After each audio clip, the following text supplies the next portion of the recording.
वो शक्ल से शरीफ घर की बेटी लग रही थी। मैं पास गया, मेरे करीब होकर बोली, चलोगे साहब? मैंने पूछा, कितने पैसे लोगी? कहने लगी, आप कितने देंगे? मैंने उसकी नीली सी आंखों में झांक कर देखा, वो बेबस सी थी। मैं बोला, आओ कार में बैठो।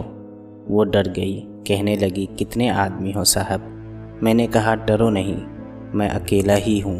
वो खामोश बैठी रही, फिर कहने लगी, आप मुझे सिगरेट से अजियत तो नहीं दोगे ना? मैं मुस्कुराया, बिल्कुल भी नहीं। फिर उसने एक लंबी सांस भरी, आप मेरे साथ कोई जुल्म तो नहीं करोगे ना? आप चाहे मुझे 500 कम दे देना, लेकिन मेरे साथ बुरा न करना। वो बहुत खूबसूरत थी, मासूमियत उसकी बातों से टपक रही थी।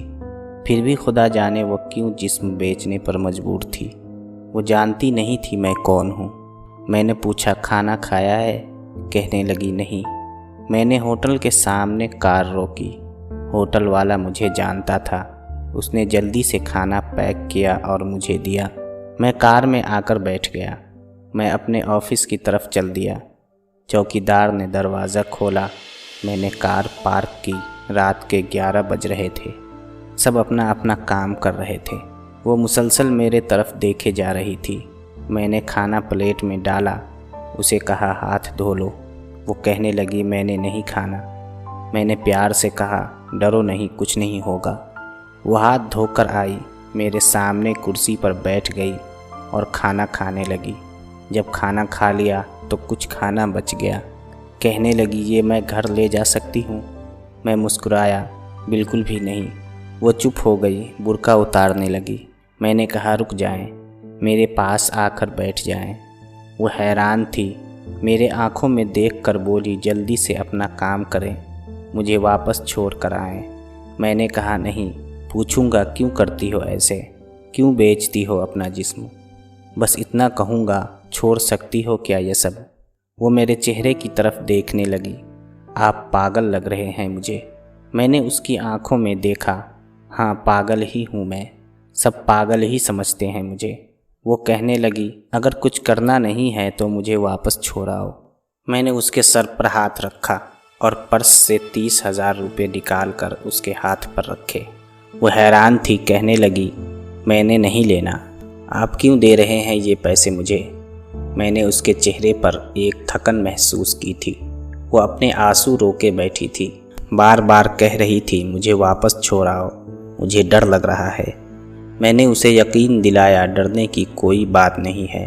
अच्छा बताओ ना, बहुत दर्द दिया है ना ज़िंदगी ने? ये सुनना था कि उसकी आंखें नम हो गई थी, जैसे कोई क़यामत गिर गई हो उस पे। मैं समझ चुका था, कोई बहुत बड़ा दर्द लिए घूम रही है। दरवाज़ा खोला और कांपती आवाज़ में बोली, मुझे छोड़ आओ वापस। मैंने उसे बैठने का कहा, बताया, मेरा नाम नोमान राजपूत है, डरो नहीं, खुद को महफूज समझो। जब उसे यकीन हो गया परेशानी की कोई बात नहीं है तो बताने लगी, शौहर मर गया, 3 बेटियां हैं, ससुराल वालों ने निकाल दिया, माँ बाप फौत हो चुके हैं, भाई कोई नहीं है। मामू के घर आई, मामू के बेटे ने मेरे साथ ज़्यादती की। मैंने जब मामी को बताया तो सबने मुझे गलत कहा, मुझे धक्के देकर घर से निकाल दिया।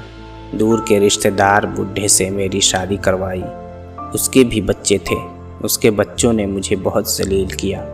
फिर वो शौहर भी फौत हो गया। बेटियों को लिए दर बदर भटकने लगी, न छत थी न रोटी, भूख अफलास थी, सड़क पे खड़ी थी। एक साहब आए, कहने लगे, 1 घंटे के 5,000 दूंगा। भूख अफलास थी, न चाहते हुए माँ की ममता, हालात की सताई हुई, क्या करती आखिर, चल दी।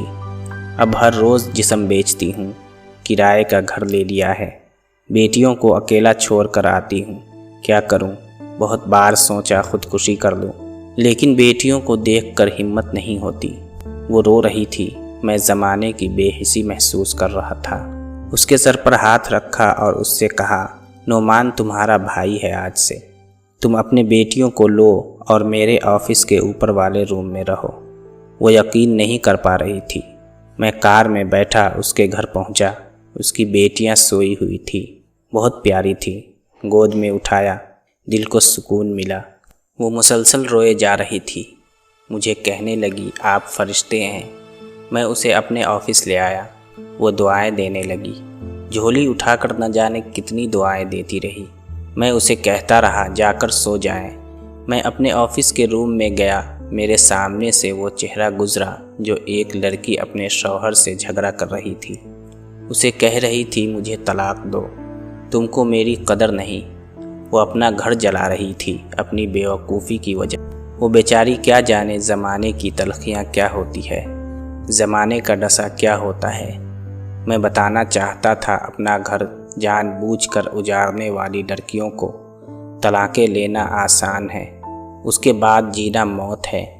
कभी सास का रोना, कभी नंद का स्यापा, कभी जेठानी से लड़ाई, ये हर घर की बात है। उसका हरगिज़ मतलब तलाक लेना या घर उजाड़ना नहीं।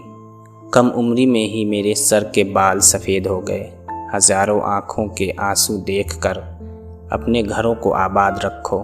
खुदा की कसम, एक वक्त आता है ना भाई हाल पूछता है ना सगी बहनें, सब वक्त के साथ नकाब बदलते रहते हैं। नोमान आपकी मदद के लिए हर जगह खड़ा नज़र नहीं आएगा, इसलिए अल्लाह ताला का शुक्र अदा कीजिए आप अच्छे हाल में हैं। अगर आप अपने शौहरों से तलाक लेना चाहती हैं तो उन ख़वातीन से पूछिए जो तलाक याफ्ता हैं या बेवा हैं।